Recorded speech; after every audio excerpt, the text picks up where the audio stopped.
नमस्कार दोस्तों, आज मैं यहाँ बात करूँगा ऐसे गवर्नमेंट शिक्षक से और ऐसे बच्चों से भैया जो 2026 में एमपीटीईटी या सीटेट दोनों की तैयारी कर रहे हैं और दोनों एक्चुअल एक साथ एक ही बार में क्रैक करना चाहते हैं जुलाई अगस्त 2026 में। क्या किया जा सकता है? एमपीटीईटी और सीटेट एक साथ आप पास कर सकते हैं जी, 100% आप लोग कर सकते हैं। क्या दोनों में सिमिलरिटीज है? देखिए, दोनों में केवल एक ही चीज की सिमिलरिटीज है, बाकी कोई सिमिलरिटीज नहीं है। दोनों में बहुत डिफरेंस है, पर मैं आज बताने जा रहा हूँ कि किस तरीके से आप इसकी तैयारी कर सकते हैं। हालांकि हम बात करेंगे उन गवर्नमेंट शिक्षक की जिन्हें टेट कंपलसरी कहा गया है, या कुछ ऐसे बच्चे जो अभी तैयारी कर रहे हैं। देखिए, ये दोनों एग्जाम भैया कहाँ होने वाले हैं? ये होने वाले हैं जुलाई अगस्त 2026 में। ये दोनों एग्जाम होने जा रहे हैं जुलाई अगस्त 2026 में। ये परीक्षाएं होने जा रही है, ये ध्यान रखिएगा, जुलाई अगस्त 2026 में ये परीक्षाएं होने जा रही है। तो आपको दोनों क्रैक करना है। देखिए, दोनों के नंबर की बात करें तो ये भी 150 नंबर का है और ये भी 150 नंबर का है। ये भी कैसा है? 150 नंबर का है, ये तो आपको पता है। बट देखिए क्या है, यहाँ सीटेट जो है और एमपीटीईटी जो है वो थोड़ा सा डिफरेंट है। डिफरेंट क्यों है? क्योंकि इसमें रीजनिंग नहीं आ रही है, मैथमेटिक्स नहीं आ रही है, जीएस नहीं आ रहा है। तो थोड़ा डिफरेंट जरूर है। और इसमें क्या है, पूरा कंटेंट भर भर के आ रहा है भैया। इसमें कंटेंट की जो क्वालिटी आ रही है ना, वो 120 मार्क्स की आ रही है। किसकी आ रही? 120 की आ रही है। अपना सब्जेक्ट सब्जेक्ट कंटेंट की हम बात करेंगे, जो भी आपका सब्जेक्ट है, तो वो सब्जेक्ट कितने का आ रहा है मित्रों? वो आ रहा है आपको 120 का आ रहा है। 120 नंबर का आ रहा है सब्जेक्ट। अब इसमें कितने का आता है भैया? सब्जेक्ट इसमें आता है केवल 60 नंबर का। कितने का आता है? केवल 60 नंबर का आता है। और इसमें से भी 30 नंबर की पेडागोजी हो जाती है। मतलब सब्जेक्ट की बात करें तो टोटल 30 नंबर का सब्जेक्ट इसमें आ रहा है। सीटेट में कितने नंबर सब्जेक्ट आ रहा है? 30 नंबर का आ रहा है। और इसमें अगर मोटा मोटा भी मान ले हम कि 30 नंबर की पेडागोजी डली, तब भी मैं बता रहा हूँ यहाँ पे कम से कम कंटेंट यहाँ 80 नंबर प्लस आएगा। 80 नंबर प्लस यहाँ कंटेंट आ रहा है, तो मतलब बहुत डिफरेंसेस है। बट तैयारी अगर हम साथ में करें तो बहुत अच्छा हो सकता है। जानते हैं कैसे? आइए देखिए। देखिए होता क्या है, जैसे सपोज करिए कि आप यहाँ पे तैयारी कर रहे हैं एमपीटीईटी की।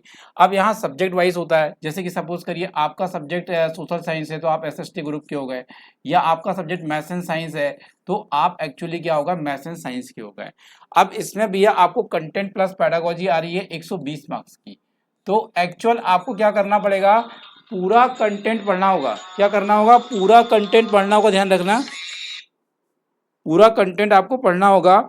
और पूरा कंटेंट पढ़ने के बाद आपको इसमें क्या करना पड़ेगा? पूरा कंटेंट पढ़ने के बाद इसमें आपको यहाँ पे डिसाइड करना पड़ेगा कि भैया हम सब्जेक्ट के लिए तैयार हुए हैं या नहीं हुए हैं। हालांकि ये रेशो क्या आ रहा है वो हम अभी बताएंगे आपको कि 120 में से कितने नंबर की पेडागोजी इसमें आ सकती है। अब देखिए यहाँ पे ध्यानपूर्वक कि यही जो 120 का कंटेंट हमने यहाँ पे पढ़ा है वो भैया सीटेट में काम आ जाएगा। यहाँ सीटेट की 60 नंबर की हमको तैयारी करनी ही नहीं पड़ेगी, क्योंकि हमने ऑलरेडी एमपीटीईटी में पूरा कंटेंट डीपली पढ़ लिया है। तो वही कंटेंट तो रिपीट होगा। अब ये कंटेंट कहाँ से पढ़ोगे आप? भैया यहाँ पे मैं कहूँगा कि जो भी बच्चे हैं वो एक चीज़ जरूर फॉलो करें। एनसीईआरटी किसको फॉलो करें भैया? एनसीईआरटी। एनसीईआरटी आपको जरूर फॉलो करनी चाहिए। कहाँ से कहाँ तक करनी चाहिए? ये करनी चाहिए आपको 6 to 12 तक की। अगर ये नहीं हो पा रही है इन केस, तो 10 तक की करिए। 6 to 10 तक की करिए। क्वालिफाई होने के लिए बहुत जरूरी है कि 6वीं से 10वीं तक की एनसीईआरटी आपको आनी चाहिए। कैसे पढ़ोगे? या तो एनसीईआरटी बुक डाउनलोड करके पढ़ लो, या एनसीईआरटी एमसीक्यूज की बुक आती है, ठीक है, बड़े बड़े एग्जाम के लिए आती है वो, ठीक है, यूपीएससी लेवल की भी रहती है और बहुत सारे एग्जाम होते हैं जिसमें एनसीईआरटी एमसीक्यूज की बुकें बनाई गई है चैप्टर वाइज। जैसे कक्षा 6वीं गए, किस चैप्टर से कौन सा एमसीक्यूज आ रहा है, 7 से 8 से 9 से 11 12, ऐसी सारी एमसीक्यूज मिल जाएंगे आपको बुक्स में। तो पहले आप एनसीईआरटी पढ़ लो, उसके बाद ऐसी कोई एक एमसीक्यूज वाली बुक खरीद लो और उसके माध्यम से आप लोग यहाँ पे अपनी स्टडीज करिए। तो यहाँ अगर आप ऐसा कर लेते हैं कि एनसीईआरटी पढ़ लिया 6वीं से 10वीं तक, फिर उसी का एमसीक्यूज प्रैक्टिस कर लिया, तो भैया आपको फिर कोई रोक नहीं सकता है। नंबर कितने लाने हैं हमको? नंबर कोई बहुत ज़्यादा थोड़ी लेके आना है। जनरल वाले को 90 लाना है और एसटी एससी वाले को 82 लेके आना है।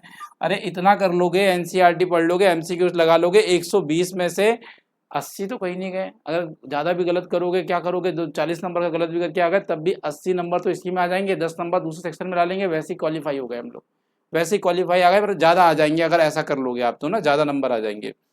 अब देखिए सीटेट में ये वाला पढ़ना ही नहीं है हमको, ये वाला हमको पढ़ना ही नहीं है, क्योंकि भैया हम यहाँ से इतना पढ़ के आ रहे हैं एमपीटीईटी के लिए कि यहाँ 0 पढ़ेंगे हम तब भी हमारा काम बन जाएगा। ठीक है, याद रखिएगा, तब भी हमारा काम बन जाएगा, ये याद रखिएगा।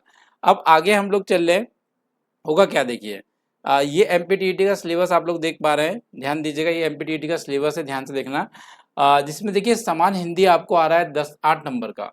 अब ये 8 नंबर में क्या है भैया, ये 8 नंबर में आपको यहाँ पे ग्रामर भी है, पैडागोजी भी है, अनसीन पेसेज भी आ सकता है। तो ये 8 नंबर जो है बहुत बड़े नंबर नहीं है, थोड़ी बहुत पढ़ाई करोगे, उपसर्ग आ रहा है, प्रत्यय आ रहा है, अलंकार आ रहे हैं, आपको समास आता है, ठीक है, थोड़े बहुत समानार्थी पर्यायवाची शब्द आते हैं, अनसीन पेसेज देख के सॉल्व करना है, साथ साथ में थोड़ी बहुत पैडागोजी तैयार करनी है। अगर आप सीटेट के लिए तैयारी करोगे 30 नंबर की पैडागोजी, तो यहाँ एमपीटीईटी में पैडागोजी पढ़ने की जरूरत ही नहीं है, वहीं से तैयार हो जाएगी आपकी। तो ये पैडागोजी वाला सेक्शन हम सीटेट से कवर कर लेंगे अगर बच्चा साथ में कर रहा है तो। जैसे ये पैडागोजी है, पैडागोजी कितने नंबर की आ रही है, 10 नंबर की आ रही है, यहाँ पे मात्र कितने नंबर की आ रही है, 10 नंबर की आ रही है। तो भैया आप ये बताइए 10 नंबर की पैडागोजी जो है सीटेट पढ़ते पढ़ते ही आपकी तैयार हो जाएगी। अगर आपको तब भी और पढ़ने का मन है तो मैं कहता हूँ कि भैया एमपीटीईटी का जो प्रीवियस ईयर है, एमपीटीईटी का जो प्रीवियस ईयर है उसकी पैडागोजी पढ़ लो, उसकी पैडागोजी पढ़ लो और सीटेट की पैडागोजी पढ़ो, तो वो सफिशियंट है, वो सफिशियंट है, बहुत ज़्यादा थ्योरी पढ़ने की जरूरत नहीं है। कुछ मेन थ्योरी जिससे ज़्यादा क्वेश्चन आते हैं, जैसे जीन पियाजे, वेगोस्की, कोलबर्ग, तो इसकी थ्योरी पढ़ लेंगे हम लोग, है ना, बाकी सारी थ्योरी नहीं पढ़ेंगे, क्योंकि 10 नंबर के लिए इतना लंबा सिलेबस हम लोग पढ़ेंगे तो बहुत समय ज़ाया होगा, याद रखिएगा। तो ये समझ में आया, शिक्षा शास्त्र ऑटोमेटिकली तैयार हो रहा है प्रीवियस ईयर से आपका, ठीक है, और थोड़ी बहुत मोटी मोटी थ्योरी हम पढ़ रहे हैं। और इसके बाद क्या हो रहा है, समान अंग्रेजी जो है वो केवल कितने 5 नंबर की है। तो भैया 5 नंबर की जो अंग्रेजी है, थोड़ी बहुत अंग्रेजी अगर आपको आती होगी तो भी बन जाएगी, नहीं तो थोड़ा बहुत आप पढ़ ले प्रीवियस ईयर के बेस्ड में देखकर। अब देखिए समान ज्ञान, करंट अफेयर्स, रीजनिंग, गणित, ये सभी 7 नंबर में है। मतलब आप सोचिए ये 1 नंबर का क्वेश्चन है या 2 नंबर का कोई आ गया तो बाकी के 1 ही नंबर के आएंगे। तो यहाँ देखिए अब क्या रीजनिंग पढ़ोगे यार, 1 नंबर के लिए क्या रीजनिंग पढ़ लोगे, गणित क्या पढ़ लोगे 1 नंबर के लिए या 2 नंबर के लिए क्या पढ़ोगे, इससे ज़्यादा आना ही नहीं है ना, 1 नंबर का आएगा या 2 नंबर का आएगा। तो ये तो प्रीवियस ऐसे थोड़ा बहुत पढ़ लो और तो जो आएगा आपको बन जाएगा। अगर ये 7 नंबर में से हम 4 भी निकाल लेंगे तो बहुत हो जाएंगे, ठीक है, और आराम से निकलते हैं 4। थोड़ा बहुत सामयिक घटना देखते रहो, 1 नंबर की आ जाएगी, ये भी सामान्य ज्ञान वगैरह 1 से 2 नंबर का आ सकता है, तो इसको तो छोड़ ही दो, तो मैं कहता हूँ, क्योंकि सामान्य ज्ञान बहुत बड़ा है। 2 नंबर के लिए क्या पढ़ लोगे इसको, आप बताएं, 2 नंबर के लिए क्या पढ़ लोगे भैया इसको। तो ज़्यादातर हमारा जो फोकस होना चाहिए वो हिंदी और पैडागोजी वाले सेक्शन में होना चाहिए, वाले में यहाँ से नंबर निकलेंगे, और दूसरा आपका सब्जेक्ट होना चाहिए। ये कह रहा है कि 7 विषय की तालिका नीचे दी गई जो 120 नंबर का होगा, और ये स्नातक उपाधि के मुख्य विषय में से एक होगा, जहाँ जिसमें आपने स्नातक किया हुआ है ना उनमें से एक होगा, या जिससे आपका सिलेक्शन हुआ अगर गवर्नमेंट टीचर है उनमें से एक होगा। जैसे ही देखिए ये कह रहा है कि भैया 120 प्रश्न आएंगे। अब देखिए ये क्लियर नहीं कर रहा है कि 120 प्रश्नों में क्या पैडागोजी भी शामिल है, जी नहीं या हाँ, तो ये चीज़ें ये बहुत ज़्यादा क्लियर नहीं कर रहा है, ध्यान रखिएगा। तो यहाँ पे 120 प्रश्न बता रहा है कि सब्जेक्ट के ही आएंगे, पर पैडागोजी भी डलती है उसमें, टोटली सब्जेक्ट नहीं रहता, पैडागोजी भी डलती है उसमें, याद रखिएगा। तो ये चीज़ें निकल कर आ रही है आपको कि भैया यहाँ पे कुछ चेंजेस है जो एमपीटेट सीटेट से बिल्कुल अलग है ना। तो ये 120 नंबर का कंटेंट कैसे तैयार करना है ये तो मैंने आपको बता ही दिया है। अब यहाँ अगर हम सीटेट की बात कर लें तो सीटेट का कंटेंट थोड़ा सा डिफरेंट है, जैसा कि आप सभी जानते हैं, और सीटेट में बहुत ज़्यादा कुछ है नहीं बताने के लिए, क्योंकि ऑलरेडी आपको पता होगा, जो नए बच्चे हैं वो देख लीजिएगा। वही सेम है कि जो पैडागोजी सीडीपी होती है ये आपको 30 नंबर की आ जाएगी। लैंग्वेज 1 लैंग्वेज 2 जो भी आप बनाओगे ये 30 नंबर की आ जाएगी आपको। इसके बाद आपका जो भी सब्जेक्ट है, जैसे एसएसटी वाले हैं या मैथ्स एंड साइंस वाले हैं, तो ये 60 नंबर का आएगा। 60 नंबर में मैथ्स भी होगी, साइंस भी होगी, और एसएसटी में सारे विषय होंगे 60 नंबर में, ध्यान रखिएगा, सारे विषय होंगे 60 नंबर में, जिसमें ज्योग्राफी, सिविक्स, पॉलिटिकल सब होंगे इसमें। तो ये सीटेट और एमपीटीईटी की तैयारी आप एक साथ कर सकते हैं, जहाँ पे अगर आप लैंग्वेज हिंदी ले रहे हैं, इंग्लिश ले रहे हैं और उनकी तैयारी सीटेट के लिए कर रहे हैं, तो ये समझिए कि भैया वहाँ हिंदी इंग्लिश पढ़नी ही नहीं है एमपीटीईटी में, वो छोड़ दीजिए। सीडीपी आप पढ़ रहे हो तो एमपीटीईटी के लिए कुछ करने की ज़रूरत नहीं है, ऑलरेडी हमारा सीडीपी क्लियर है। थोड़ा बहुत एमपीटीईटी का प्रीवियस ईयर पढ़ लीजिएगा सीडीपी वाला, बाकी कुछ करने की ज़रूरत नहीं है, पेडागोजी वाला ना।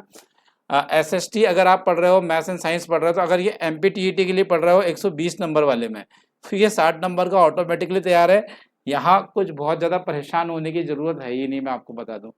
तो ये सारी चीज़ें निकल कर आ रही है और दोनों की तैयारी आप बिल्कुल 101% साथ में कर सकते हैं।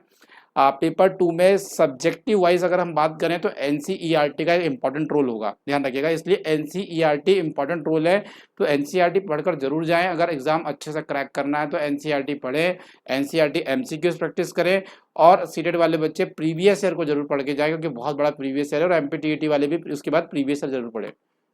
तो ये चीज़ें आप करेंगे, डेफिनेटली एक अच्छा स्कोर कर पाएंगे। एक दोनों एग्ज़ाम साथ में क्रैक होंगे, इसमें कोई दो राय नहीं है। एग्ज़ाम बहुत डिफ़िकल्टीज के साथ नहीं होता है, काफ़ी आसान एग्ज़ाम भी होते हैं, और क्वेश्चन बहुत सारे डिफ़िकल्ट नहीं आ जाते हैं, थोड़े से इजी भी आते हैं, थोड़े मीडियम आते हैं, थोड़े डिफ़िकल्ट भी आते हैं। तो बिल्कुल आप लोग तैयारी करिए, जो भी हेल्प लगेगी कमेंट बॉक्स में लिखिए। आपकी जो भी समस्या का हम समाधान कर पाएंगे, डेफिनेटली हम आपको कमेंट के माध्यम से प्रोवाइड करेंगे। फिलहाल आज के लिए इतने, जुड़ने के लिए धन्यवाद। Thank you so much.